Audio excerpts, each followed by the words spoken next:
নম্বর 9। আলোচনার বিষয়বস্তু হচ্ছে নবী করিম সাল্লাল্লাহু আলাইহি সাল্লামের নবুয়ত এবং দাওয়াত। এটা হচ্ছে আলোচ্য বিষয়। এর মধ্যে আমরা আলোচনা করব নবুয়তের পূর্বাভাস সম্পর্কে এবং মানব জাতির জন্য যে সুসংবাদ রাসূলুল্লাহ সাল্লাল্লাহু আলাইহি সাল্লামের নবুয়ত প্রাপ্তি আবির্ভাব এ বিষয় নিয়ে। এর পূর্বে যেসব আলোচনাগুলি হয়েছে তা থেকে আমরা জানতে পেরেছি যে রাসূলুল্লাহ সাল্লাল্লাহু আলাইহি ওয়াসাল্লাম তার চরিত্র সম্পর্কে, বিশেষ করে যে এর পূর্বের আলোচনা ছিল 8 নম্বর পর্ব, তাতে আলোচনা করতে গিয়ে বলেছি যে তিনি শিরক এবং শিরকি যতগুলি কর্মকাণ্ড ছিল এগুলোকে চরম ঘৃণা করতেন প্রাকৃতিকভাবে, যদিও আল্লাহর দিনের কোনো এলেম তখনও আসেনি। কখনো শিরকের আস্থানাতে, শিরকি মেলাতে কখনো যাননি, শরীক হননি।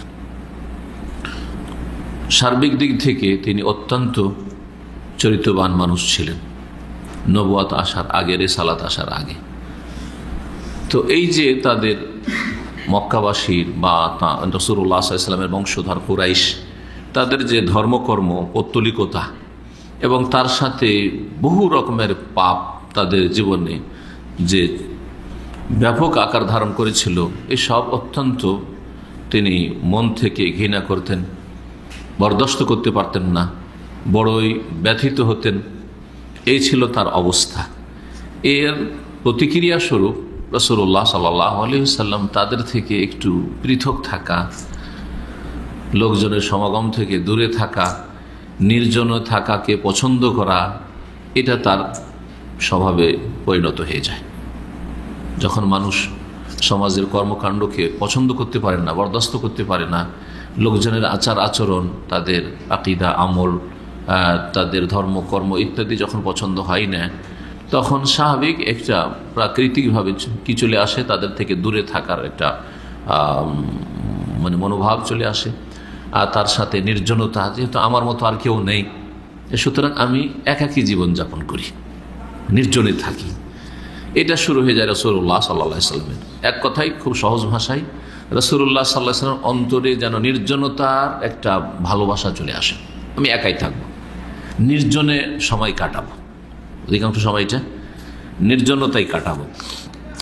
এই ছিল নবী করিম সাল্লাল্লাহু আলাইহি ওয়াসাল্লামের অবস্থা নবুয়ত প্রাপ্তির পূর্ব মুহূর্তগুলিতে বা পূর্ব সময়গুলিতে। বড়ই কষ্ট পেতেন যখন দেখতেন তাদের যে বিপর্যয় মানব জীবনে, মক্কাবাসীর বা আরবদের। আর এই অবস্থাতে তিনি, তার মধ্যে এমন একটা জিনিস আসলো যে বাড়িতে সবসময় না থেকে আমি কিছু সময় একবারে বাড়ি থেকেও, সংসার থেকেও, পরিবার থেকেও একটু দূরে নির্জনে থাকি, একাকী আমি থাকি, যেটাকে হাদিসের ভাষা বলা হচ্ছে হুব্বিবা ইলাইহিল খালা। তার অন্তরে ভালোবাসা সৃষ্টি করে দেওয়া হয়েছিল নির্জনতা, একাই থাকা পছন্দ করতে লাগলেন। এটা সহিহ বুখারীর হাদিসে রয়েছে, তার একটা অংশ। এই উদ্দেশ্যে তিনি বছরে 1 মাস চলে যেতেন এক পর্বতের গুহায়, যে পর্বতের নাম ছিল হেরা। তার নাম ছিল হেরা, তখনকার নাম ছিল হেরা। পরবর্তীকালে সেখানে যেহেতু ওহী নাযিল হইল, আর ওহী হচ্ছে আল্লাহর নূর, সেখান থেকে ওহীর সূত্রপাত হয় বা সূচনা হয়, সেজন্য পরবর্তীকালে লোকেরা সেটাকে জাবালে নূর বা নূর পাহাড় হিসাবে বলতে শুরু করেছে আর চিনতে শুরু করেছে। এখন যদি হেরা পাহাড় বলেন তো কম লোকই বুঝবে, কিন্তু জাবালে নূর বা নূর পাহাড় বললে সবাই আপনাকে চিনিয়ে দেবে। এইভাবে নামটা পরিবর্তন হয়েছে। আর যুগের আবর্তন বিবর্তনে নাম পরিবর্তন হয়ে থাকে, স্থানের বিভিন্ন বিষয়ের জায়গার নাম পরিবর্তন হয়, এটা তো আছেই। তো রাসূলুল্লাহ সাল্লাল্লাহু আলাইহি ওয়াসাল্লাম যে নির্জনতা অবলম্বন করতে লাগলেন গিয়ে 1 মাস, এই মাসটা ছিল রমজান মাস। প্রতি বছরে রমজান মাস তিনি একটা মাস ওখানে গিয়ে কাটাতেন। যেমন মানুষ এতেকাফ করে মসজিদে, ইসলামিক নির্জনতা হচ্ছে এতেকাফ করা। আর তিনি যেহেতু তার পূর্বপুরুষরা ইব্রাহিমী ধর্মের অনুসারী ছিল, কমপক্ষে দাবিতে, কাজে কর্মে নাই হোক, দাবি ছিল যে তারা কি ইব্রাহিম আলাইহিস সালামের দিনের অনুসারী, দিনে হানিফ যেটাকে বলা হয়। তো দ্বীনে হানিফের কিছু অবশিষ্ট ভালো দিকগুলি আরবদের মধ্যে ছিল, সব কিছু বিকৃত হয়ে যায়নি। আর মৌলিক বিষয়গুলি সর্বনাশ হয়েছিল, যেমন তৌহিদের জায়গায় শিরক দখল করে নিয়েছিল, ইব্রাহিম আলাইহিস সালামের সুন্নতের জায়গায় বিদআত কুসংস্কার দখল করে নিয়েছিল, আর বিভিন্ন পাপে মানব জীবনে জড়িয়ে পড়েছিল তারা, জুলম, অত্যাচার, অবিচার এসব ছিল। কিন্তু তার মধ্যে কিছু ভালো কাজ ছিল, আরবদের মধ্যে ভালো কাজ ছিল। এইরকমই যারা নিজেদের ধর্মকে বিকৃত করে আর ধর্মে যারা শিরক বিদআত ঢুকিয়ে ফেলে, তাদের অবস্থাটা ঠিক ওই রকমই, সব কিছুই তারা খারাপ করে না। আজকে বর্তমান মুসলিম জাতির মধ্যে, আমাদের মুসলিম সমাজে, বিশেষ করে ভারত উপমহাদেশে যেহেতু শিরক বিদআত অনেক বেশি, ধর্মের নামে কুসংস্কার অনেক বেশি, তো যারা শিরক বিদআতে ধর্মকর্ম করে আমাদের দেশের মুসলিম সমাজের, তাদের সবগুলি খারাপ নয়, অনেক ভালো দিক আছে। কিন্তু এই ভালো দিক তাদের পরিত্রাণ দিতে পারবে না, বা তাদের পরিত্রাণ নাজাতের কাজে আসবে না। যেমন মক্কার মুশরিকদের অনেক ভালো দিকগুলি ছিল, নেকির কাজ ছিল, যেগুলি তাদের নাজাতের ওসিলা হয়নি।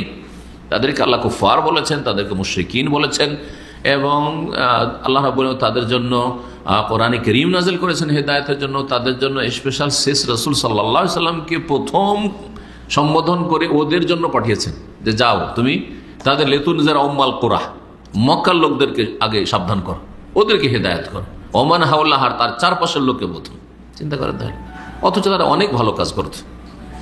এই জন্য অনেক ভাইয়েরাই মনে করেন যে আমাদের মুসলিম সমাজে যারা শিরক বিদআতপন্থী, মাজারের ধর্মে বিশ্বাসী, পীর মুরিদের ধর্মে বিশ্বাসী, মনে করে যে ওরা তো অনেক ভালো কাজ করে, পাঁচ ওয়াক্ত নামাজ পড়ে, তাহাজ্জুদ পড়ে, কত মসজিদ মাদ্রাসা কায়েম করেছে, কত কি করছে, হ্যাঁ, কত এতিমখানা তাদের আছে, অনেক ভালো দিক আছে। কিন্তু এই ভালো দিক পরিত্রাণের মাধ্যম হবে না, ওসিলা হবে না। কারণ মৌলিক বিষয়কে হারিয়ে ফেলেছে, তৌহিদকে হারিয়ে ফেলেছে, সুন্নাতকে হারিয়ে ফেলেছে, শিরকে ডুবে গেছে, বিদআতে ডুবে গেছে। আল্লাহ যেন তাদেরকে ফিরে আসার তৌফিক দান করেন এবং এই বিষয়গুলি বুঝার তৌফিক দান করেন যে মক্কা মুশরিকদের জন্য তাদের শিরক আর বিদআত কুসংস্কারের জন্য যদি নবী রাসূলের প্রয়োজন হয় এত, তাহলে আজকের মুসলিম যারা দ্বীন ইসলামকে বিকৃত করে ফেলেছে, দ্বীন ইসলামের সেই আকীদা থেকে একবারে ভ্রান্ত আকীদায় চলে গেছে, অনেক দূর চলে গেছে মৌলিক বিষয়গুলিতে। যদি নবুয়তের দরজা খোলা থাকতো তো আল্লাহ নবী পাঠাইতেন, কিন্তু নবুয়তের দরজা খোলা নেই। হ্যাঁ, ওলামা ওয়ারাসাতুল আম্বিয়া এবং ওলামা দোয়াতরা কোরআন সুন্নাহর কথা যারা বলেন, তাদের কথা অবশ্যই তাদের কবুল করতে হবে।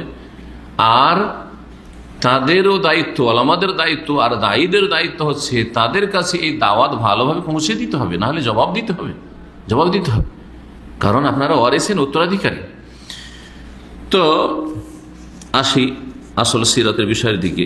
নবী সাল্লাল্লাহু আলাইহি ওয়াসাল্লাম যে হিরা পাহাড়ের ওই গুহায় অবস্থান করতেন গোটা রমজান মাস, কয়েকদিনের খাবার নিয়ে চলে যেতেন খাদিজা রাদিয়াল্লাহু তাআলা আনহার কাছ থেকে, আর ওখানে থাকতেন। কি করতেন, কোন ধরনের ইবাদত করতেন, এটা একটা প্রশ্ন। তিনি স্বাভাবিক, যেহেতু তিনি তার পূর্বপুরুষরা দ্বীন ইব্রাহিমের অনুসারী ছিলেন, সুতরাং ইব্রাহিম আলাইহিস সালামের ধর্মের অবশিষ্ট যে ভালো বিষয়গুলি ছিল সেগুলি দিয়ে ইবাদতবন্দি করতেন। তার মধ্যে সমস্ত দিনের একটা মৌলিক বিষয় হচ্ছে আল্লাহর জিকির, জিকরুল্লাহ। শুধু আল্লাহর জিকির আজকার করতেন, যে ভাষা দিয়ে করুক জিকির আজকার করতেন, আরবি ভাষা দিয়ে, কিন্তু যেই শব্দ দিয়ে বাক্য দিয়ে করুক না কেন, জিকির আজকার করতেন। আল্লাহ রাব্বুল আলামিনের আসমা সিফাত নিয়ে হয়তো চিন্তা করতেন, এবং আল্লাহ রাব্বুল আলামিনের কাছে সঠিক রাস্তা, হিদায়াত কিভাবে পাবো এবং কোন পথে চলবো, কিভাবে জীবনযাপন করবো, এই বিষয় নিয়ে জিকির এবং ফিকির। জিকিরের সাথে চিন্তাশীল হওয়া। মানুষ যদি চিন্তা করে আল্লাহকে পাওয়ার জন্য, আল্লাহ সন্তুষ্টি পাওয়ার জন্য, আল্লাহর সহি দ্বীন পাওয়ার জন্য, সেগুলি ইবাদত, আসলে ইবাদত। তো এই করতেন তিনি। আর যখন এই এক মাস পুরা হয়ে যেত তখন মক্কায় ফিরে চলে আসতেন, মানে নিজের বাড়িতে ফিরে চলে আসতেন। আসার পরে বাইতুল্লাহর তওয়াফ করতেন, ফিরে এসে বাইতুল্লাহর তওয়াফ করতেন। এই যে হিরা পাহাড়, যেটা জাবালে নূর, সেটা কাবা থেকে কত দূরে হইতে পারে আপনাদের অনুমানে? গেছেন কেউ? উঠেছেন? হ্যাঁ, কে কে উঠেছেন? কিন্তু ও মাশাআল্লাহ, অনেকে কষ্ট করেছেন। তাহলে আমি একবার উঠেছি, তাও ছাত্র জীবনে, অনেক আগে, 90-91 দিকে মনে হয়, 89 মদিনার ছাত্র হয়েছি, সম্ভবত 1990 সাল ছিল তখন। গেছি অল্প বয়সে তখন, আর তারপরে যাওয়ার প্রয়োজন মনে করিনি, কারণ কোনো সবের কাজ নয় ওখানে যাওয়াটা, কিন্তু একবার দেখতে যাওয়াটা শখ, ওই কাজে গেছি। তো এটা কাবা থেকে 2 মাইল দূরে, 2 মাইল দূরে লেখকরা লিখেছেন।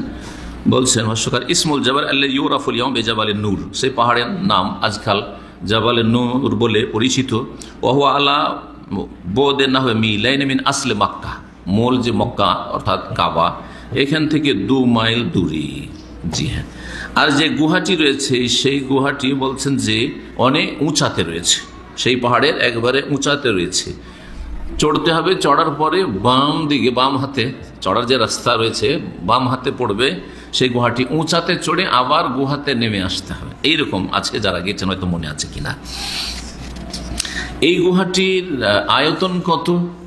লম্বা হচ্ছে সেটা কাছাকাছি 4 মিটার, 4 মিটারের একটু কম। আর চওড়া হচ্ছে সেটা 1.5 মিটারের একটু বেশি, 1.5 মিটারের একটু বেশি। ওখানে বেশ কিছু বিদাত হচ্ছে, কিন্তু তার মধ্যে ওখানে একটা মুসাল্লা জায় নামাজ বিছা আছে, আর ওখানে লোকেরা লাইন দিয়ে কি করছে, নফল নামাজ পড়ছে। এগুলি বিদাত সব। আর তার সাথে সাথে যারা ব্যবসায়ী তারা কি করছে, ওখানে করে উঁট একটা সাজিয়ে নিয়ে আছে, দেখেছেন কিনা, আমরা তখন দেখেছি। উঁট একটা সাজিয়ে নিয়ে আছে আর উঁটের পিঠে চড়াচ্ছে, আর চড়ার পরে একটা করে ছবি করে দিচ্ছে। আর সবার তো একটা শখ যে একটা ছবি, এখন তো মোবাইল হয়ে গেছে, এখন আর ওগুলো মনে হয় দরকার হবে না, কিন্তু ওই যুগে তার মোবাইল ছিল না, যেটা 90 সালের কথা বলছি। তো এই জন্য এগুলো দেখেছি। আর তারপরে সাথে সাথে একটা ক্যামেরা থেকে একটা ছবি বের করে দিয়ে দিল আর 10 রিয়াল করে নিয়ে নিল। দেখছি সবার কাছে এরকম করছে, কিন্তু আলহামদুলিল্লাহ আমাদের ততটা জ্ঞান ছিল এগুলো কাজে না। নফল নামাজ পড়ে বেদাত করেছি না, ওই 10টা রিয়াল ওখানে খরচ করেছি, গুনার কাজ করেছি, ওইসব করিনি।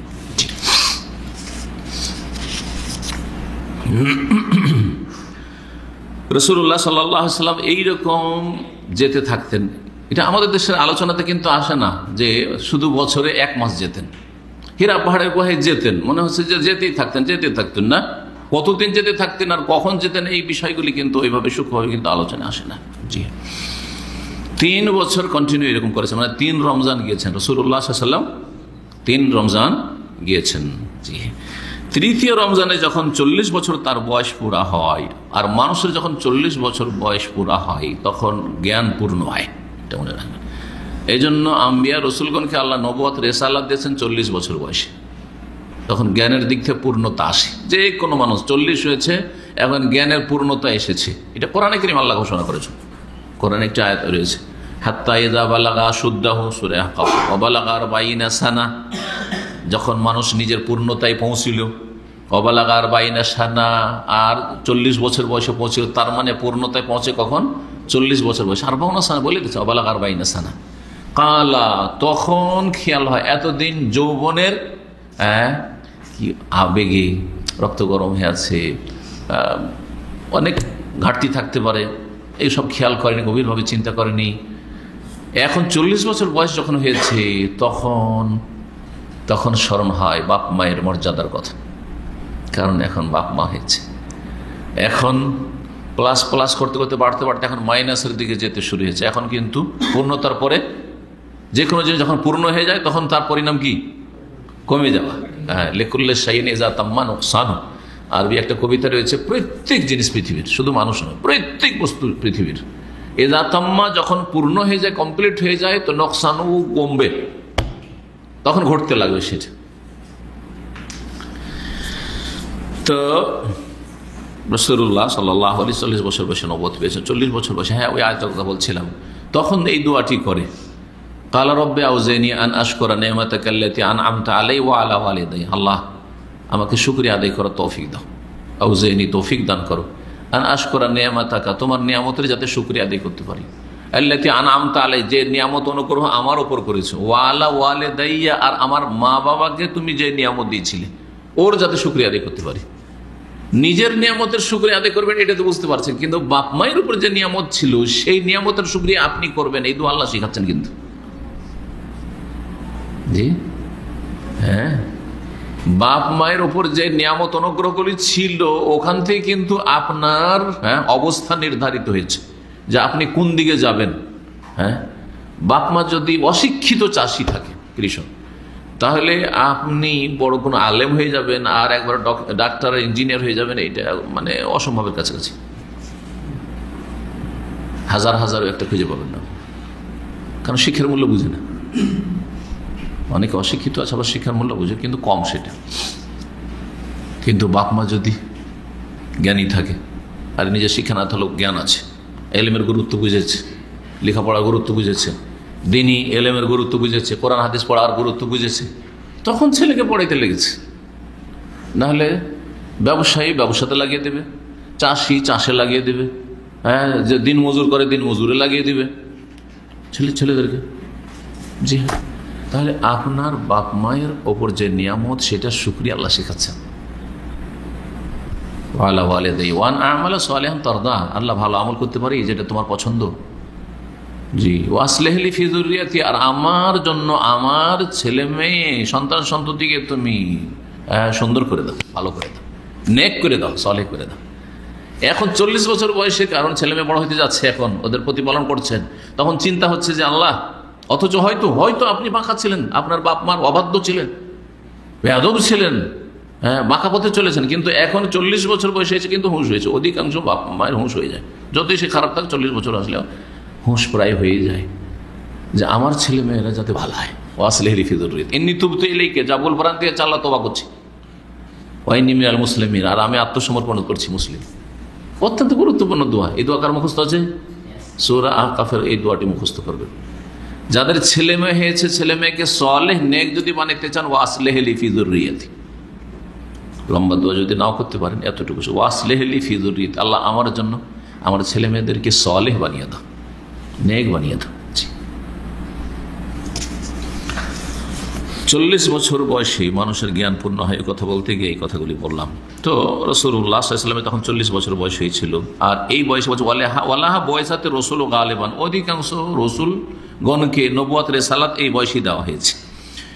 এই 40 বছর বয়স আসতে নবী করিম সাল্লাল্লাহু আলাইহি ওয়াসাল্লামের কাছে পূর্বাভাস আসতে লাগলো নবুয়ত রিসালাতের একটা কিছু অসাধারণ হইতে যাচ্ছে। জি, আগে থেকে একটা ইশারা ইঙ্গিত যেন চলে আসছে, কোন একটা সুসংবাদ আসতে যাচ্ছে। তার মধ্যে একটা ছিল কি, সত্য স্বপ্ন, রুয়া সাদেকা, কোন হাদিস রয়েছে, আর কোন হাদিস রয়েছে রুয়া সালেহা, নেক স্বপ্ন, ভালো স্বপ্ন। ভালো স্বপ্ন দেখতেন, আর যা স্বপ্ন দেখতেন হয়ে যেত, মানে মিথ্যে কোনো স্বপ্ন হইতো না, শয়তানের পক্ষ থেকে কোনো রকমের বিভ্রান্তিকর স্বপ্ন হইতো না, আলতু ফালতু স্বপ্ন হইতো না। যে স্বপ্ন 3 রকমের হয়, ওই সব বাজে স্বপ্ন হইতো না। যা স্বপ্ন দেখতেন স্বপ্নের ভালো তাবির হইতো, আর ভালো স্বপ্ন দেখতেন তিনি। বলছেন ফাকানা ইয়ারা রুয়ান সালিহা তাকাও কামা ইয়ারা, যা দেখতেন তাই হইত।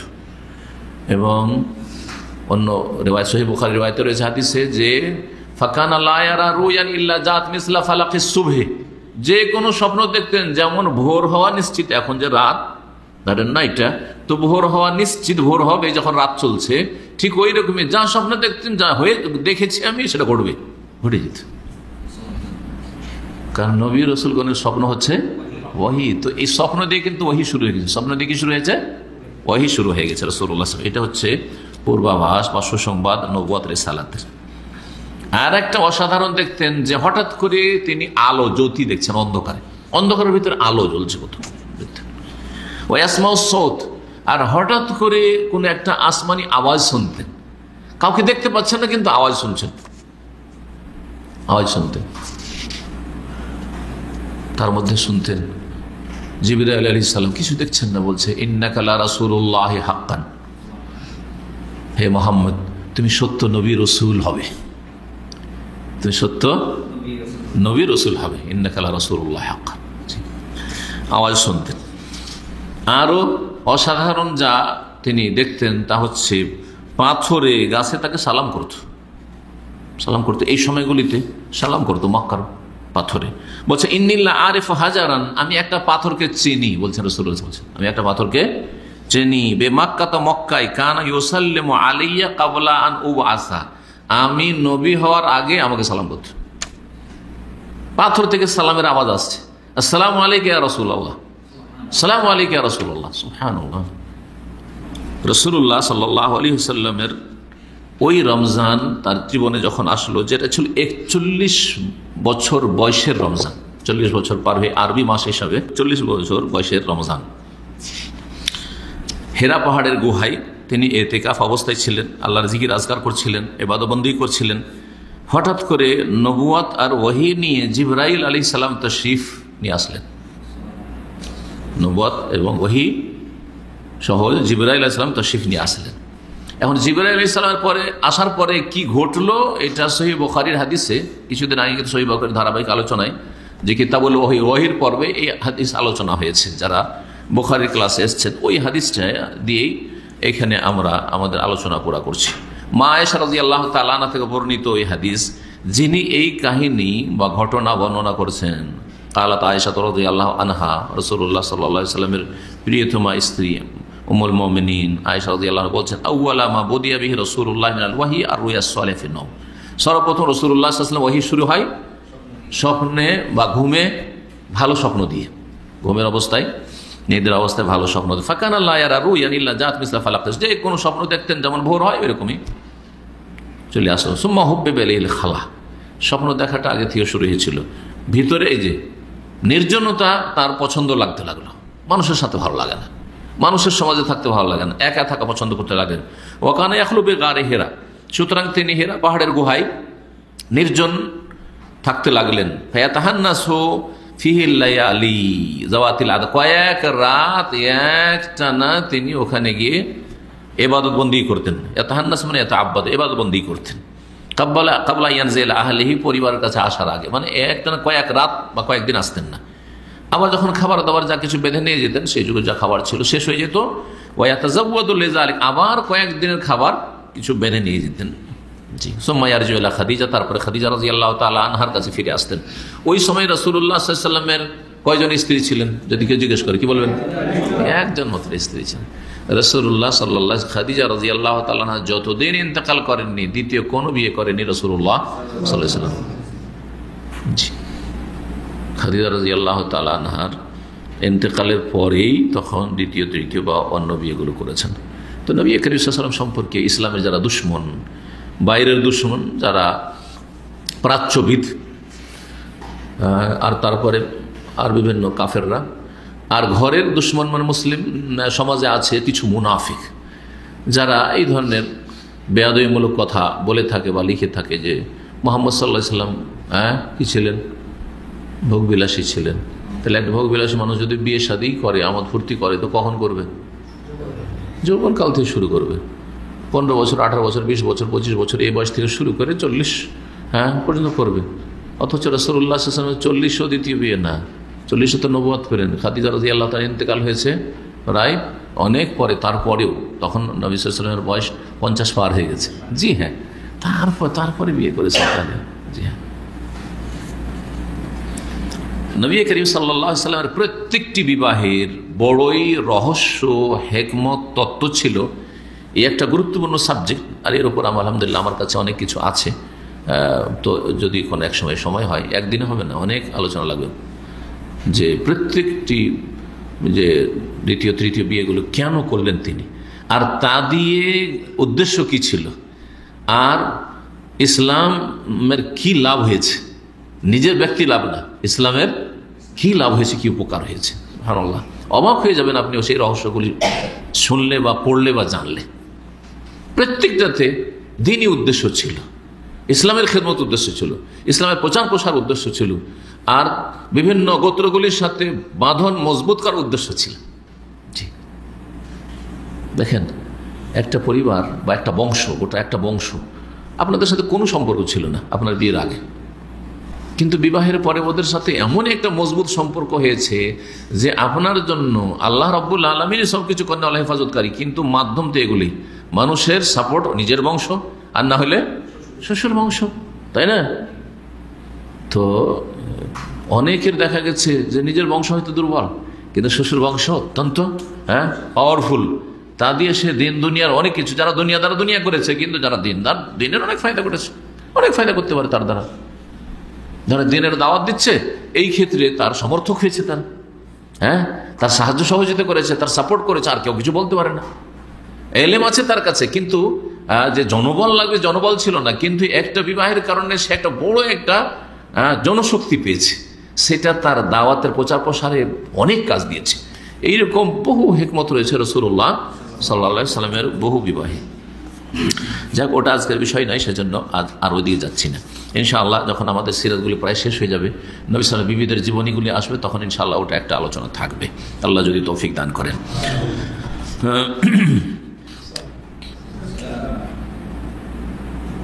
রাসূলুল্লাহ সাল্লাল্লাহু আলাইহি ওয়াসাল্লাম এইভাবে হেরা পাহাড়ের গুহায় ইবাদতবন্দি করতেন। হঠাৎ করে ফেরেশতা আসলো, ফাজাআল মালাক ফাকালা ইকরা, এসে পড়তে বলল। ফাকালা মা আনা বিকারিন, আমি তো পড়ালেখা জানি না, আমি তো পড়তে জানি না। তারপরে রাসূল বলছেন ফাআখাযানি, তখন জিবরাইল আলাইহিস সালাম কি করলেন? ধরলেন। ফাগাত্তানি, চেপে ধরলেন, চাপ দিলেন। হাত্তা বালাগা মিন্নিল জাহদু, আমার বড়ই কষ্ট হইল। এমন চেপে ধরেছে যে বড় কষ্ট হয়েছে। সুম্মা আরসালে, তারপরে ছেড়ে দিলেন। ফাকালা ইকরা, তারপরে পড়তে বললেন। বলতো মা আনা বিকারিন, আমি পড়তে জানি না। ফাআখাযানি, তারপরে আবার ধরলেন। ফাগাত্তানি সানি, দ্বিতীয়বার চেপে ধরলেন। হাত্তা বালাগা মিন্নিল জাহদ, বড়ই কষ্ট হইল। তৃতীয়বার আবার চেপে ধরলেন, পড়তে বললেন। যখন বলে মা আনা বিকারি, আবার চেপে ধরলেন, তারপরে ছেড়ে দিলেন। 3 বার এরকম চেপে ধরলেন। এটা রাসূলুল্লাহ সাল্লাল্লাহু আলাইহি সাল্লামকে চেপে ধরেছেন কে? জিবরাইল আলাইহিস সালাম। জি হ্যাঁ, এটা কি সুন্নাত নাকি? কেউ যদি এটা করা শুরু করে যে আমি একজন আলেমে দ্বীন অথবা আমি পীরে কিবলা, আমার মুরিদকে চেপে ধরে এলেম বকশিব, চলবে? এই বেদাত আছে কিন্তু পীরদের মধ্যে আছে না, সেই জন্য বললাম। জি হ্যাঁ, জিবরাইল আলাইহিস সালাম আল্লাহর পক্ষ থেকে এসেছে, রাসূলুল্লাহ সাল্লাল্লাহু আলাইহি ওয়াসাল্লামকে চেপে ধরেছেন। তার বিভিন্ন রহস্য থাকতে পারে, তার মধ্যে একটা হচ্ছে যে সচেতন হবে, মানুষ সজাগ হবে। এছাড়াও অন্য বহু হিকমত থাকতে পারে যেগুলি আল্লাহ ছাড়া কেউ জানে না। কিন্তু নবী করিম সাল্লাল্লাহু আলাইহি ওয়াসাল্লাম তারপরে তার কোনো কাউকে চেপে ধরেননি এইভাবে যে আমাকে যেহেতু জিবরাইল চেপে ধরেছিল, আবু বকর তুমি ইসলাম কবুল করলে তো তোমাকে ইলম দেওয়ার জন্য তোমাকে আমি চেপে ধরি, বুঝছেন নাকি? উমরকে চেপে ধরেছেন যে তুমি অনেক বিরোধিতার পরে ইসলাম কবুল করলে, তোমাকে একটু চেপে ধরি যে তোমার ঈমান মজবুত হয়ে যাক আর তোমার ইলম বেশি হয়ে যাক, তাই না? করেছেন? করেননি। যদি নবী সাল্লাল্লাহু আলাইহি ওয়াসাল্লাম করতেন, কাউকে চেপে ধরতেন, তাহলে এই পীরদের জন্য এটা শরীয়ত হইতো। সুতরাং এইরকম যারা করে তারা কি বেদাতপন্থী, বেদাত করে। আর কুল্লু বিদআতিন দালালাহ, বেদাত হচ্ছে গুমরাহি, আর গুমরাহির পরিণাম জাহান্নাম।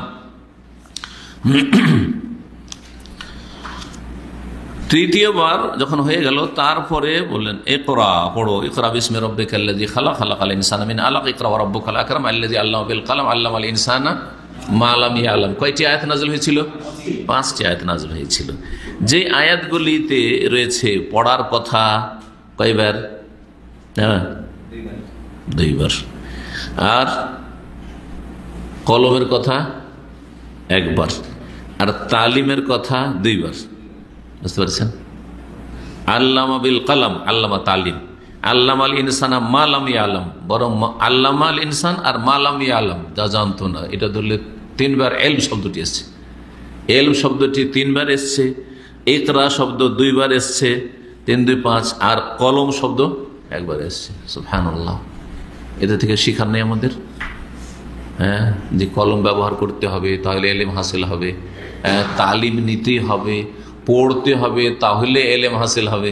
জি হ্যাঁ, মানুষ ইলম শিখে পড়ে আর পড়ে, তখন ওই ইলমটা চোখ দিয়ে ঢুকে, ব্রেনে যায়, কিন্তু কোনটা দিয়ে ঢুকে?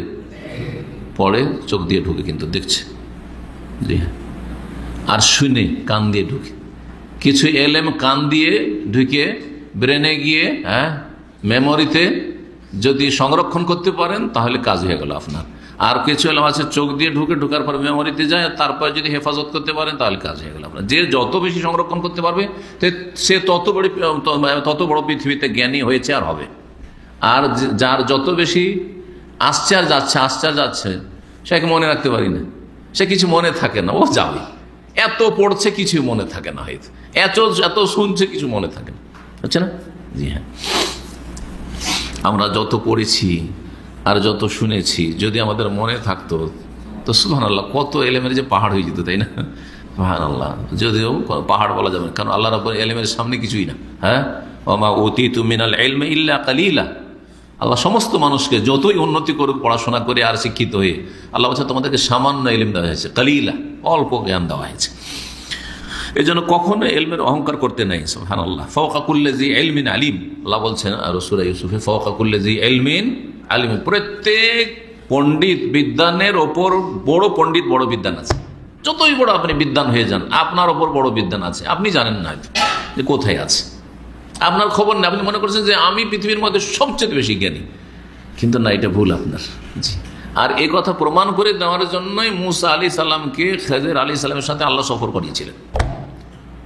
যদিও সার্বিক দিক থেকে যদি দেখা যায় তাহলে মুসা আলী সাল্লামের এলেম বেশি ছিল, কিন্তু মুসা আলী সাল্লামের এলেমের দিগন্ত আলাদা, আর খেজর আলী সাল্লামের এলেমের দিগন্ত হচ্ছে আলাদা। কিন্তু এমন এলেম খেজরের কাছে আছে যেটা মুসা আলী সাল্লামের কাছে নেই, আর এমন এলেম মুসা আলী সাল্লামের কাছে আছে যেটা খেজর আলী সাল্লামের কাছে নেই। আর এটা ওই হাদিসটা আছে, কিন্তু যে হাদিসটা মুসা আর খেজরের ঘটনা হাদিস সহিহ বুখারীতে রয়েছে, ওতে এই কথা রয়েছে যে ইন্নী আলা ইলমিন, খেজর আলাইহিস সালাম বলছেন আমাকে এমন এলিম দেওয়া হয়েছে বা আমার কাছে এমন এলিম আছে যেটা আপনি জানেন না, আর আপনাকে ওয়ান্তা আলা ইলমিন, আপনার কাছে এমন এলিম আছে যেটা আমি জানি না, আমাকে দেওয়া হয়নি। সুতরাং আবার সুফিদের এখানে আর এক গোমরাহি হচ্ছে কি জানেন, যে বাতেনে এলেম, এখান থেকে বাতেনে এলেমের রাস্তা খুলে এরা বাতেনি পার্টি, এরা এমন এলেম রাখে যেই এলেম কোরআন হাদিসে পাওয়া যায় না, আর যেই এলেমের গুরুত্ব জাহির এলেম চাইতে শরীয়তের এলেম চাইতে বেশি, এগুলো তাদের গুমরাহি। কিন্তু কারণ খেজর আলাইহিস সালাম আমাদের জন্য উসওয়া আদর্শ নন, আর খেজর আলাইহিস সালামকে যে এলেমগুলি দেওয়া হয়েছিল সেগুলি কাউকে দেওয়া হয়নি, আর ওগুলো জানার কোনো সূত্র সনদ নাই যে কি মাধ্যম দিয়ে জানবেন, এ কথাও কোরআন হাদিসে বলা হয়নি। যদি বলা হয়তো যে জাহিরে এলেম নেওয়ার জন্য কোরআন এবং হাদিসের ওহী, আর বাতেনে এলেম খেজরের এলেমের জন্য স্বপ্ন অথবা কাশফ অথবা আর কিছু, তাহলে বলতে পারতেন। কিন্তু আছে এরকম দলিল? যখন নাই, তাহলে ওই রাস্তা বন্ধ আছে। এই রাস্তা হচ্ছে সেটা গুমরাহির রাস্তা, একটা চরম গুমরাহির রাস্তা, এবং মানুষকে ধোঁকা দেওয়ার রাস্তা, এবং মানুষের ধন সম্পদ লুটপাট করার রাস্তা, বাতেনে এলেমের ধমক চমক দিয়ে দাপট কায়েম করে মানুষের পকেট থেকে টাকা পয়সা ঝেড়ে ঝেড়ে ইনকাম করা। আমাদের কাছে এমন এলেম আছে, তোমার সব খবর রাখে, তোমার কি সমস্যা, আর কি হয়েছে না হয়েছে, আর কি হবে, তোমার সব খবর রাখে তোমার, আর সব করতে পারি আমরা, আউযুবিল্লাহ। জি হ্যাঁ, এগুলো বড় গুমরাহি, কিন্তু সব খেজরের দল সেজেছে। জি। অথচ নবী করিম সাল্লাল্লাহু আলাইহি সাল্লাম বলেছেন যে যদি মুসা আলাইহিস সালাম বেঁচে থাকতেন তো আমার অনুসরণ করা ছাড়া কোনো উপায় ছিল না। আজকে যদি মুসা আলাইহিস সালাম বেঁচে থাকতেন, ওয়াল্লাহি লাউ কানা মুসা হাইয়ান লামা ওয়াসা ইল্লা ইত্তিবাই, আমার অনুসরণ করা ছাড়া উপায় ছিল না। তাহলে খেজর আলাইহিস সালাম, আচ্ছা পীরেরা কি বলে, খেজর আলাইহিস সালাম কি পানির নবী এখনো জিন্দা আছে? খেজর আলাইহিস সালাম যদি জীবিত থাকে তো নবী সাল্লাল্লাহু আলাইহি ওয়াসাল্লামের কাছে এসে ইসলাম কবুল করা ছাড়া তার কোনো উপায় ছিল না। কেন বলেন? এই হাদিসের আলোকে বেঁচে থাকলে তাহলে বোঝা যাচ্ছে নবী সাল্লাল্লাহু আলাইহি সাল্লামের আগেই, কোন যুগে, সেই যুগে হোক, তিনি যদি আদম সন্তান হন তাহলে তিনি মারা গেছেন। আদম সন্তান হন তাহলে তিনি মারা গেছেন। যদি মানে ফেরেশতা জগৎ, সেটা আলাদা কথা, কিন্তু আপনার কাছে দলিল না যে তিনি ফেরেশতা ছিলেন, তাই না? আচ্ছা, তিনি নবী ছিলেন কি ছিলেন না, এটাতে ইখতিলাফ রয়েছে। জি হ্যাঁ, নবী হইলেও মারা গেছেন, আর নবী না হইলেও মারা গেছেন। বোঝা গেছে কথা? জি হ্যাঁ।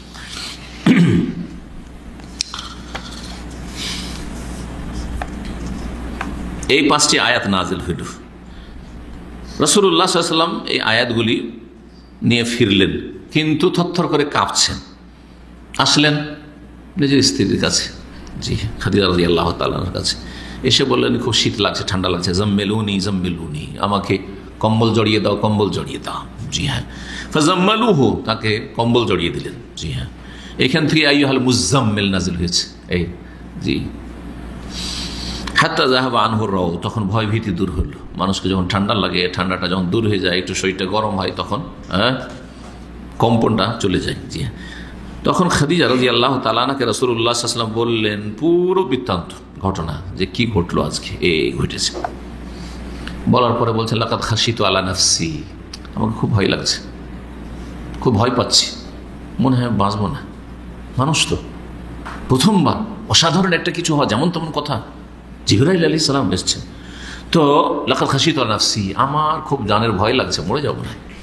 ফাকালাত খাদিজা, তো খাদিজা রাদিয়াল্লাহু তাআলা আনহা বললেন কাল্লা, কোশ্চিন কালেও মরবেন না, কোশ্চিন কালেও আপনি ধ্বংস হবেন না, আপনার ক্ষয়ক্ষতি হবে না।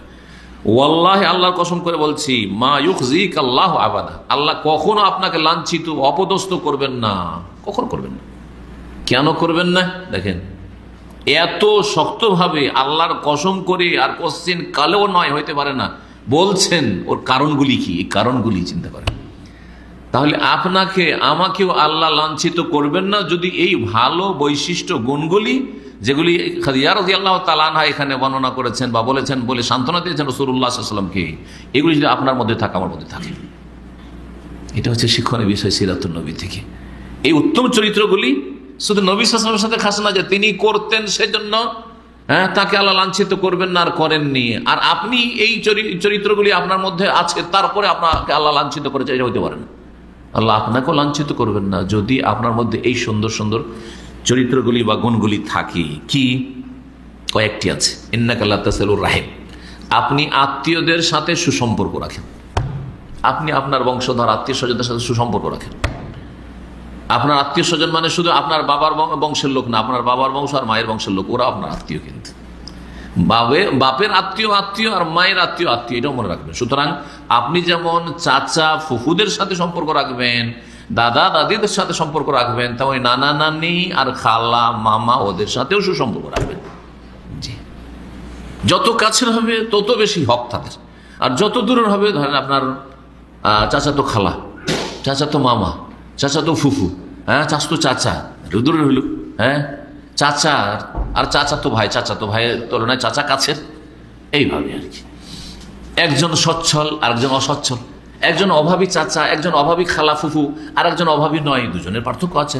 আপনি সবার সাথে সুসম্পর্ক রাখবেন, কিন্তু কারো সাথে অর্থের দ্বারা সুসম্পর্ক রাখবেন, কারো সাথে কথা আর আচরণ দিয়েই হয়তো সুসম্পর্ক রাখা যথেষ্ট। জি। তাহমিলুল কাল্লা, আর আপনি মানুষের বোঝা বহন করেন। কিসের বোঝা? কারো ঋণের বোঝা, ঋণের বোঝা, কারো ভরণ পোষণের বোঝা। সুবহানাল্লাহ। অসহায়, এটা বিধবা আছে হয়তো, অসহায় এতিম আছে, তার ভরণ পোষণের ব্যবস্থা নেই। নবী সাল্লাল্লাহু আলাইহি ওয়াসাল্লাম নিজের দায়িত্ব নিতেন, যে তোমার ভরণ পোষণের দায়িত্ব আমার থাকলো, তোমার কেফালত আমার দায়িত্ব। জি। কারো উপর ঋণের বোঝা রয়েছে, তাকে অপমান অপদস্থ করছে, আর ধাক্কাধাক্কি করছে, হয়তো টাকা দিয়ে উঠে এখান থেকে টাকা দিয়ে যাওয়া, হয়তো হয় না এগুলো সমাজে? কি হয়েছে, কি হয়েছে? এই যে এই টাকা পয়সা আমার ধার নিয়েছে, দেয় না, যাও আমি দিয়ে দিলাম, বা আমার জিম্মে নিয়ে নিলাম, তুমি ওকে ছেড়ে দাও, ওকে অপমান করিও না, মারধর করিও না, আমার দায়িত্ব থাকলে আমি দিয়ে দেবো তোমাকে। তখনই দিয়ে দিলেন থাকলে, আর না হলে ওয়াদা করলে যে এই কয়েকদিনের মধ্যে দিয়ে দিলেন। এই হচ্ছে তাহমিলুল কাল, পরের বোঝা বহন করতেন। জি, এগুলো ভালো গুণ। এই চরিত্রগুলি আমাদেরকে যথাসাধ্য চেষ্টা করতে হবে নিজের মধ্যে পয়দা করার। জি। ও তাকসিবুল মাদুম, এবং সর্বহারাদের জন্য আপনি আয় উপার্জন করেন। রুজি রোজগার যে করেন শুধু নিজের পেটের ধান্দাই নয়, আর নিজের স্ত্রী ছেলে মেয়েদের জন্য নয়, যারা সর্বহারা, কিছুই নেই তাদের, মাদুম, কিছু নেই, পয়সা কড়ি নেই তাদের কাছে, খাওয়ার ব্যবস্থা নেই, বাসস্থান নেই, তাদের জন্য আয় উপার্জন করেন, তাদেরকে দেন যে তোমরা এই কাজগুলি করো। সুবহানাল্লাহ। তাহলে এইরকম যারা একেবারে সর্বহারা, আপনার বাড়িতে আলহামদুলিল্লাহ কয়েকদিনের খাবার আছে, আর একজনের আজকের খাবার নেই, কেন ওকে খাওয়াইতে হবে না? আপনাকে শুধু নাফসি নাফসি করবেন। এই চরিত্রগুলো যদি পয়দা করতে পারেন, তাহলে আপনাকে আল্লাহ দুনিয়াতে কখনো লাঞ্ছিত করবেন না। এগুলো আখিরাতের কথা চলছে না, কিন্তু কিসের কথা চলছে? নবী সাল্লাল্লাহু আলাইহি ওয়াসাল্লাম যে বললেন যে আমাকে ভয় লাগছে, মনে হয় মরে যাব, না অসুস্থ হয়ে যাব, হয় মরে যাওয়া ভয় লাগছে, হয় মরে যাবো, আর না হলে অসুস্থ হয়ে যাবো, আর হয়তো আমি বিছানা থেকে উঠতে পারবো না। বলছে না, মোটেই হবে না, আল্লাহ এইভাবে লাঞ্ছিত করবেন না। তাহলে এগুলো দুনিয়ার ফায়দা। এই ভালো কাজগুলি যদি করতে পারেন তাহলে দুনিয়ার ফায়দা রয়েছে, আখিরাত তো আছেই। ওয়া তাকরিজ দাইফ, আর আপনি অতিথিদের আপ্যায়ন করেন। মেহমান নওয়াজি করা, মেহমানদের আপ্যায়ন করা, তাদেরকে খেতে দেওয়া, তাদের সাথে ভালো আচরণ করা, এটা ভালো গুণ। আর অতিথি মানে আমাদের ভাষা, আজকালকার মুসলিমদের ভাষা, যে আমাদের সমাজ, তাতে মানে পরিচিত লোক যারা, হয় বন্ধু মহল, না হলে নিজের আত্মীয় স্বজন বংশ, আর না হলে মায়ের বংশ, না হলে শ্বশুর বংশ। এর বাইরে আমাদের কোনো মেহমান আছে? আমাদের মেহমান মানে কি? প্রথম কথা পরিচিত, খাতির, শুধু পরিচিত না, খাতিরের হইতে হবে। এখানে যদি একটা অপরিচিত কোনো দিনই ভাই আসে, যাকে আপনারা কেউ চেনেন না, আর বেচারা থাকার কোনো জায়গাও নেই, আর রাত্রে খাবে তো তার কাছে 5-10 রিয়ালও নাই, জানতেও পারেন, তবু আপনারা দায়িত্ব নেবেন না, রাগ করবেন না। এটা মানে বর্তমান অবস্থা যেটা, কেউ দায়িত্ব নেবেন না, তাকে কেউ নিয়ে যাবেন না যে ভাই কোথায় পড়ে থাকবেন আপনি, বাইরে চলেন আমার বাসায় থাকেন। ভাই আপনি অনাহারে থাকবেন, চলেন আমার খাবার আছে, ওইটাকে দুজন মিলে শেয়ার করে খাবো। এইরকম লোক পাওয়াই মুশকিল, অচেনা লোক। কিন্তু যদি খাতির থাকে, ও রিয়াজ থেকে এসছে, হ্যাঁ জেদ্দা থেকে এসছে, মক্কা থেকে এসছে, অমুক আমার সাথে খাতির রাখে, আগে থেকে আমার সাথে ফ্রেন্ডশিপ আছে, যেভাবে হোক না কেন, সুতরাং ওকে আপনার রুমে নিয়ে গেলেন, খাওয়াচ্ছেন আর তাকে ঘোরাচ্ছেন, এইরকম সম্পর্ক তো সবাই রাখে। এইটা ইসলামের আসলে মেহমান নওয়াজি নয়, আতিথ্য নয়। আসলে আতিথ্য হচ্ছে চেনা অচেনা, এমন কেউ অমুসলিম। রাসূলুল্লাহ সাল্লাল্লাহু আলাইহি ওয়াসাল্লাম জীবনীতে এমন ঘটনা আছে যে অমুসলিম মেহমান এসছে আর বেশি করে খেয়েছে, সব খেয়েছে। রাসূলুল্লাহ সাল্লাল্লাহু আলাইহি ওয়াসাল্লাম বলছেন, ওই লোকটি পরের দিন যখন মুসলমান হয়েছে তো অল্প খেলো, জি, তখন ওই প্রসিদ্ধ হাদিসটি বলেছে রাসূলুল্লাহ সাল্লাল্লাহু আলাইহি ওয়াসাল্লাম, একদিন সব খেয়ে ফেলে যে 7 জনের খাবার ছিল সব খেয়ে ফেলে দিয়েছে, যেদিন কাফের ছিল। আর যেদিন মুসলিম হয়েছে অল্প এতটা খেয়েছে, অল্প খেয়েছে, একজনের খাবার খেয়েছে, যেমন একজনের নর্মাল খায় অতটাই খেয়েছে। কি বলেছেন রাসূলুল্লাহ সাল্লাল্লাহু আলাইহি ওয়াসাল্লাম, হাদিস জানা আছে, ইন্নাল মুমিনা ইয়াকুলু ফি মিআন ওয়াহিদ ওয়া ইন্নাল কাফিরা ইয়াকুলু ফি সাবআতি আমআ। মুমিন একটা পাকস্থলিতে খায়, একটা পেটে খায়, আর কাফের তার 7টা পাকস্থলী আছে, 7টা পেটে খায়, 7 পেট খায়। চিন্তা করতে পেরেছেন? তাহলে রাসূলুল্লাহ সাল্লাল্লাহু আলাইহি ওয়াসাল্লাম তাহলে অমুসলিমকেও খাওয়িয়েছেন, ঠিক না? বোঝা যায় না? জি হ্যাঁ।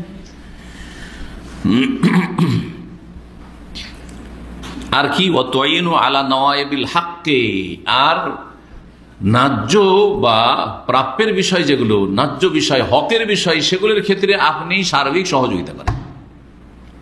কোনখানে কারো হকের ব্যাপার রয়েছে, তাহলে তার হক উদ্ধার করার জন্য, তার প্রাপ্য উদ্ধার করে দেওয়ার জন্য, তার অধিকার উদ্ধার করে দেওয়ার জন্য সাহায্য করেন আপনি। জি, ধরেন একটা লোক একজনের কাছে টাকা পয়সা পাবে, কিন্তু টাকাটা দিচ্ছে না, কেন টাকাটা দিবে না? হ্যাঁ, অথবা তার উপরে জুলুম করছে, এই জুলমের অবসান ঘটাইতে হবে, তার অধিকারটা উদ্ধার করে দিতে হবে। এই কাজগুলি করা, এইগুলি কাজ আজকাল শহরের লোক তো করতে চায় না, কে কার দরবারে যায়। একটা লোক চোখের সামনে ওর ছিনতাই হচ্ছে, হ্যাঁ মেরে ফেলে দিচ্ছে, ডাকাতি হচ্ছে, কেউ কিছু বলবে না। শহরের লোক কেউ কারো খোঁজ খবর নেবে না, চোখের সামনে দেখলো। গ্রামের লোকদের মধ্যে একটু খানিকটা এই ভালো গুণটা আছে যে এরকম কিছু হলে একটু হেল্প করার চেষ্টা করে, যদি ভালো মানুষ হয়। আর আজকালকার তো মোবাইলের যুগে কি করে, কেউ কারো হেল্প করবে না, খালি কি করছে, ছবি তুলছে, মেরে ফেলে দিচ্ছে একটা লোককে, গণপিটুনি দিয়ে মেরে ফেলে দিচ্ছে একটা মহিলাকে, অথবা একটা পুরুষকে, হ্যাঁ একটা ছোট বাচ্চাকে গণপিটুনি দিচ্ছে একটা আম খাওয়ার জন্য, গাছের আম খেয়ে দিচ্ছে সেজন্য ছবি করছে। কিন্তু ওই ছেলেটাকে যে উদ্ধার করতে হবে, ওই মহিলাটাকে উদ্ধার করতে হবে না, কোনো কিছু নেই। কেন আল্লাহর আযাব আসবে না, কেন বালা মুসিবত আসবে না এই জাতির ওপর? বুঝতে পারছেন? নবী করিম সাল্লাল্লাহু আলাইহি ওয়াসাল্লাম চরিত্রগুলি এগুলি ছিল, ইন্নাকা লা তাসিলুর রাহিমা ওয়া তাহমিলুল কাল্লা ওয়া তাকসিবুল মাদুম ওয়া তাকরিদ দাইফ ওয়া তুইনু আলা নওয়াইবিল হক। এই 5টি হচ্ছে উত্তম চরিত্রের বহিঃপ্রকাশ, যা আপনার অন্তরে সত্যি সততা রয়েছে এবং আপনি একজন সৎ মানুষ আর আপনি একজন চরিত্রবান মানুষ, এগুলি প্রমাণ। আল্লাহ যেন আমাদের সকলকে তৌফিক দান করেন। খাদিজা রাদিয়াল্লাহু তাআলা আনহা সান্ত্বনা দিলেন এই বলে, তার সাথে সাথে অতিরিক্ত আরও যেন আমার স্বামীর মনে শান্তি হয় আর মানসিক টেনশন দূর হয়, সেজন্য একজন মুরব্বী ছিলেন ওয়ারাকা বিন নওফল বিন আসাদ বিন আব্দুল উজ্জা, খাদিজা রাদিয়াল্লাহু তাআলা আনহার চাচাতো ভাই। জি, চাচাতো ভাই। এই লোক জাহিলিয়াতের যুগে খ্রিস্টান হয়ে গেছিল, কিছু ইনজিল পড়েছিল, আর তারপরে সে ঘৃণা করতো এই পুতুল পূজা, প্রতিমা পূজা, তখন খ্রিস্টান হয়ে গেছিল। সে হিব্রু ভাষায় ইনজিলের যে বাইবেল আছে, ইনজিলের বিভিন্ন এগুলি লিখতো বা তর্জমা করতো, ইনজিল আরবি থেকে, হিব্রু থেকে আরবিতে, এইভাবে। এবং সে অত্যন্ত বৃদ্ধ হয়ে গেছিল আর চোখের অন্ধ হয়ে গেছিল। তার কাছে নিয়ে গেলেন খাদিজা রাদিয়াল্লাহু তাআলা আনহা, আর গিয়ে বললেন যে ইসমা মিন ইবনে আখিক, আপনার ভাতিজার কাছ থেকে কিছু কথা শোনেন। আরবরা মুরব্বী লোককে, সে চাচাতো ভাই হোক আর যাই হোক, ওকে কি বলতো, চাচা হিসাবে বলতো, ইবনে আখিক, আপনার ভাতিজা, আপনার ভাতিজার কিছু সমস্যা আছে, একটু শোনেন। আজকালও তো আমরা বলি বড় মুরব্বীদেরকে, হ্যাঁ আঙ্কেল, আরে চাচাটা বলে না, ছুটে গেছে, চাচাটাকে অনেকে উপহাস ঠাট্টা করে বলে চাচা, হ্যাঁ বেয়াদবরা, কিন্তু সবাই তো আর বেয়াদব না, অনেকে চাচা বলছেন, সম্মানের সাথে বলছেন। আর আজকালকার ফ্যাশন হয়েছে চাচা না বলে আঙ্কেল বলে, ঠিকই আছে আবার, ঠিক না? একটু বয়স হইলে কি, ছোট বয়সের একটু বড় বয়স আছে আঙ্কেল, হ্যাঁ। আর দাড়ি যদি না থাকার বুড়াও যদি হয়, আর একটা দাড়িওয়ালা যদি বেচারা যুবকও হয়, তা ওই দাড়িওয়ালাকে চাচা, এরা হলো বিয়াদব, এরা হলো বিয়াদব। কথা বুঝতে পারছেন না? জি। আপনার ভাতিজা কি বলছে শোনেন। ওয়ারাকা বললেন, ইবনা আখি মাজা তারা, হে ভাতিজা কি দেখেছো তুমি বলো তো দেখি। ফাখবারাহু রাসূলুল্লাহ সাল্লাল্লাহু আলাইহি ওয়াসাল্লাম, মারা যা দেখেছেন যা ঘটেছে সব শোনায় রাসূলুল্লাহ সাল্লাল্লাহু আলাইহি ওয়াসাল্লাম। ওয়ারাকা তখন বলছেন, হাদার নামুস আল্লাযী নাযালাল্লাহু আলা মূসা, ইনি হচ্ছেন সেই নামুস ফেরেশতা, নামুস, জি আসমানি দূত নামুস, যাকে আল্লাহ রাব্বুল আলামিন মূসা আলাইহিস সালামের কাছে পাঠিয়েছিলেন, অবতীর্ণ করেছিলেন। মূসা আলাইহিস সালামের কথা বলে, ঈসা আলাইহিস সালামের কথা বললেন, অথচ ঈসার যুগটা হচ্ছে নবী সাল্লাল্লাহু আলাইহি ওয়াসাল্লামের কাছাকাছি। এই জন্য যে ঈসা আলাইহিস সালামের চাইতে বেশি প্রসিদ্ধি লাভ করেছেন বা খ্যাতি লাভ করেছিলেন মূসা আলাইহিস সালাম। এবং মূসা আলাইহিস সালামের তাওরাতেই রয়েছে যাবতীয় বিধিবিধান, আর ইনজিলে শুধু কিছু সুসংবাদ আর কিছু ফজিলত এই ধরনের জিনিসগুলি ছিল, যেটা দিয়ে ঈসা আলাইহিস সালামের দিনকে, নিয়ে আসা দিনকে কমপ্লিট করা হয়েছে। কিন্তু ঈসা আলাইহিস সালাম তাওরাতের অনুসারী ছিলেন, কারণ তারা দুজনেই ছিলেন বনি ইসরায়েলদের রাসূল। তারপরে তিনি কিছু মন্তব্য করলেন, সেই গুরুত্বপূর্ণ মন্তব্যগুলি শুনেন। ইয়া লাইতানি ফিহা জাযা, হাই যদি ওই যুগে যখন তুমি নবী রাসূল হয়ে আসবে আর লোকজনকে ইসলামের দাওয়াত দিতে লাগবে, সেই সময় যদি আমি শক্তিশালী হইতাম। দুর্বল হয়ে পড়েছি, দুই চোখে দৃষ্টিশক্তি হারিয়ে গেছে। হাই যদি সেই সময় আমি শক্তিশালী হইতাম। লাইতানি আকুন হাইয়ান, হাই যদি আমি বেঁচে থাকতাম সেই সময়। ইদ ইউখরিজুকা কওমুকা, যখন তোমার জাতি তোমাকে মক্কা থেকে তাড়িয়ে দেবে। আল্লাহু আকবার, ভবিষ্যৎবাণী করে দিলেন। তার মানে তিনি পড়েছেন তাওরাত ইনজিলে, হ্যাঁ, কোন আসমানি কিতাবে, যে শেষ রাসূল যিনি আসবেন তাকে তার জাতির লোকেরা, তার বংশধর দেশ থেকে কি করবে? বিতাড়িত করবে। যেই সময় তোমার বংশধর তোমাকে তাড়িয়ে দেবে, সেই সময় যদি আমি বেঁচে থাকতাম, সেই সময় যদি আমার গায়ে শক্তি থাকতো, তাহলে তোমার লানসুরান্নাকা নাসরান মুআজ্জার আসছে। ফাকাল রাসূলুল্লাহ সাল্লাল্লাহু আলাইহি ওয়াসাল্লাম বললেন অবাক হয়ে, এত ভালোবাসে আমার জাতি, আর আমি তাদের কাছে সাদেক আল আমিন, কত সত্যবাদী মানুষ আর কত আমানতদার মানুষ, আমার কাছে গোটা মক্কার লোকেরা টাকা পয়সা আর স্বর্ণ চাঁদি আমানত রাখে, আর আমাকে বের করে দেবে। আওয়া বখরে জিয়া হুম, আমার বংশ আমাকে বের করে দেবে, আমাকে তাড়িয়ে দেবে মক্কা থেকে। অবাক হয়ে জিজ্ঞেস করছেন, কালা নাম, হ্যাঁ, লাম ইয়াতি রাজুলুন কাত বিমিসলি মা জিতা বিহি ইল্লা উদিয়া, তুমি যে দাওয়াত নিয়ে আসছো এখন, সেই দাওয়াত নিয়ে যুগে যুগে যে কোনো নবী এসেছে তার সাথে এমনই শত্রুতা করা হয়েছে, এমনই শত্রুতা করা হয়েছে। আর নবীর ওয়ারিসিনরা যদি খাঁটি ওয়ারিস হয় তো এইরকমই শত্রুতা হবে, এটা মনে রাখবেন। আজকে সহিহ আকীদার আলেমদের সাথে ভ্রান্ত আকীদার লোকদের শত্রুতা কেন? তাদের একটা পয়সার ক্ষতি করেনি, বরং তাদের হিতাকাঙ্ক্ষী, তাদের ব্যথায় ব্যথিত, তাদের ভ্রষ্টতা গুমরাহিতে ব্যথিত, যে হায় যদি এরা হেদায়েত হয়ে যেত। কিন্তু তারপর তাদের দুশ্মনী শেষ নেই, শত্রুতার শেষ নেই, তাদের অশ্লীল ভাষার শেষ নেই। আউযু বিল্লাহি মিনাশ শাইতানির রাজিম। আল্লাহ এদের শার থেকে, অনিষ্ট থেকে সহিহ আকীদার আলেম ওলামাদের হেফাজত করেন। তো এটা হবেই।